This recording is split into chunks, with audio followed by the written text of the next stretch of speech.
Tiles করা বাড়ি, এটা একটা গৌরবের কিতা আছে। টাইলসের মধ্যে তোমার সে মুতেও, পেশাবখানা বাথরুমে টাইলসের মধ্যে মুতে না, তো টাইলস এটা একবারে বেড়াগের কিতা।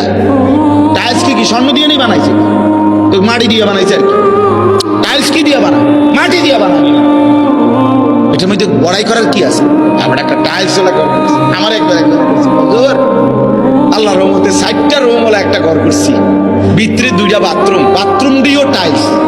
আমি বলে আল্লাহ একটা চাচা আমনের কপাল, চাচা আল্লাহ দিছে আমনের, আমনের বাপ দাদা 14 গোষ্ঠী আগে মাটিতে পেশাব করতো, এখন আল্লাহর রহমতে আমনে আমনের জীবত নাতি নাতি টাইলসের মতে।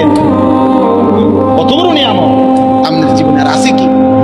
এরপর মরে গেলেই তো শান্তি। আমার টাইলসের মধ্যে তো নাহলে এটা কীর্তন করলেন, এটা যে বাথরুমটি শুদ্ধ টাইলস না, এটা কি তা? এটা কেন বললেন কন্যা? এটা কি হুড়াঙ্গিরি শুনাইলেন? সফলতা শুনাইলেন, এটা সফলতা হইল? কি শুনাইলেন? এটা যে কীর্তন করেন।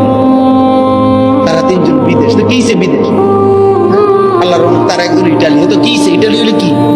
ইটালি হওয়া জীবনের সৌভাগ্য। হ্যাঁ, আপনার যদি 1 ফুট ইটালি থাকবে ভাগ্য হয়, তো ইটালি যারা জন্ম নিছে, কথা পায় না, যারা জন্মসূত্রে ইটালি থাকে, যারা বাপ দাদা 14 গোষ্ঠী ইটালি, হেরা তো সান কপাল। তারা তো মনে পুরাটাই কপাল, আর না কোনাই মুখ নাই। তারা কি কপালের, আল্লাহ কি ভাগ্যটা তারা। তারা তো ইটালি জন্মই নিছে, অথচ তারা তো বেঈমান। বেঈমান না? তারা খ্রিস্টান না?